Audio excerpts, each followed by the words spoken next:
villagers would be killed, and his or her blood sprinkled over the barren land.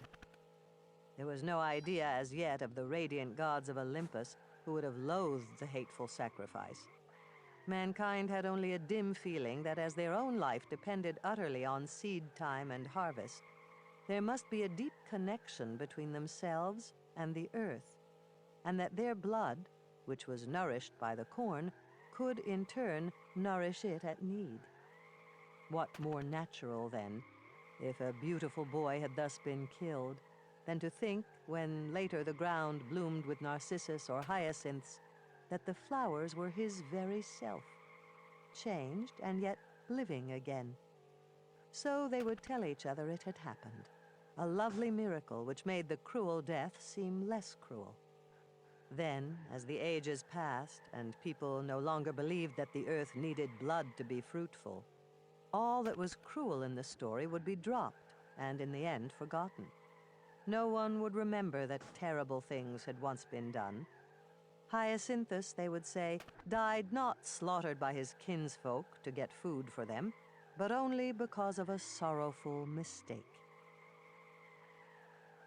Of these deaths and flowery resurrections, the most famous was that of Adonis. Every year the Greek girls mourned for him, and every year they rejoiced when his flower, the blood-red anemone, the wind flower, was seen blooming again. Aphrodite loved him, the goddess of love, who pierces with her shafts the hearts of gods and men alike, was fated herself to suffer that same piercing pain.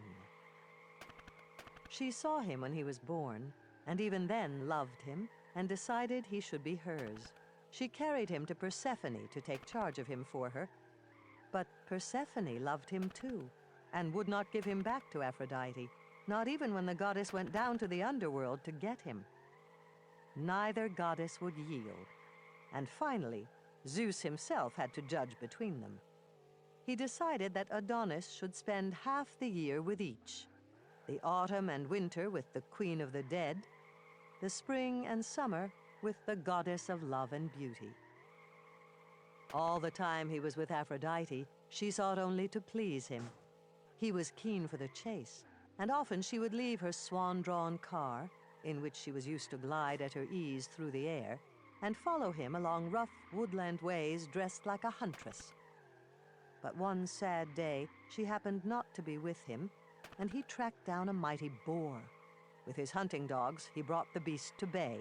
He hurled his spear at it, but he only wounded it. And before he could spring away, the boar, mad with pain, rushed at him and gored him with its great tusks. Aphrodite, in her winged car high over the earth, heard her lover's groan and flew to him. He was softly breathing his life away, the dark blood flowing down his skin of snow and his eyes growing heavy and dim. She kissed him, but Adonis knew not that she kissed him as he died. Cruel as his wound was, the wound in her heart was deeper.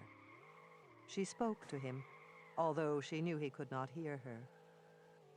"You die, O thrice desired, and my desire has flown like a dream. Gone with you is the girdle of my beauty, but I myself must live, who am a goddess, and may not follow you. Kiss me yet once again, the last long kiss, until I draw your soul within my lips and drink down all your love." The mountains all were calling, and the oak trees answering, "Oh, woe, woe for Adonis, he is dead." And Echo cried in answer, "Oh, woe, woe for Adonis."